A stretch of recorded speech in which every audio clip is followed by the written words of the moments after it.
বিএনপির মহাসচিব মির্জা ফখরুল ইসলাম আলমগীর বলেছেন, ফেব্রুয়ারিতেই অন্তর্বর্তী সরকার নির্বাচনের আয়োজন করবে বলে আশাবাদী বিএনপি। নির্বাচনের মাধ্যমেই সঠিক পথে দেশ এগিয়ে যাবে।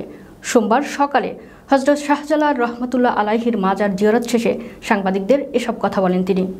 বিএনপির প্রতিষ্ঠাতা শহীদ জিয়াউর রহমানের রুহের মাগফিরাত এবং দলটির চেয়ারপারসন খালেদা জিয়া ও ভারপ্রাপ্ত চেয়ারম্যান তারেক রহমানের সুস্বাস্থ্য ও দীর্ঘায়ু কামনায় আয়োজিত দোয়া মাহফিলে অংশ নিতে সোমবার সকালে সিলেট আসেন মির্জা ফখরুল ইসলাম আলমগীর।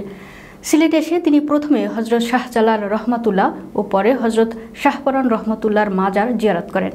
জুলাই ও আগস্টের আন্দোলনে শহীদ ও আহতদের প্রতি বিএনপি বেগম খালেদা জিয়া ও তারেক রহমানের পক্ষ থেকে শ্রদ্ধা, সম্মান ও সহানুভূতি জানিয়ে মির্জা ফখরুল ইসলাম আলমগীর বলেন, আমরা আশা করি বাংলাদেশের মানুষ গণতান্ত্রিক অধিকার ফিরে পাওয়ার জন্য যে লড়াই করেছেন সেটি বাস্তবায়িত হতে যাচ্ছে। ইতিমধ্যে বিএনপির ভারপ্রাপ্ত চেয়ারম্যান তারেক রহমানের সাথে লন্ডনে প্রধান উপদেষ্টার যে বৈঠক হয়েছে সেই বৈঠকে ফেব্রুয়ারিতে নির্বাচন নিয়ে আলোচনা হয়েছে। আমরা আশাবাদী এই নির্বাচনের মধ্য দিয়ে দেশ ও জাতি গণতন্ত্রে ফিরে যাবে, জনগণের গণতান্ত্রিক অধিকার প্রতিষ্ঠিত হবে, দেশ রাইট ট্র্যাকে উঠবে। মির্জা ফখরুল ইসলাম আলমগীর বলেন, দীর্ঘ 15 বছর আমরা ফ্যাসিস্টদের বিরুদ্ধে সংগ্রাম করেছি। আমাদের প্রায় 60 লাখ নেতাকর্মীদের বিরুদ্ধে মিথ্যা মামলা হয়েছে, কয়েক হাজার নেতাকর্মীকে হত্যা করা হয়েছে, 1700 নেতাকর্মীকে গুম করা হয়েছে। সেখানে সিলেটের অত্যন্ত সাহসী নেতা এম ইলিয়াস আলীও রয়েছেন। ফ্যাসিস্ট সরকার পতনের জন্য বিএনপি অনেক জুলুম অত্যাচারের শিকার হয়েছে।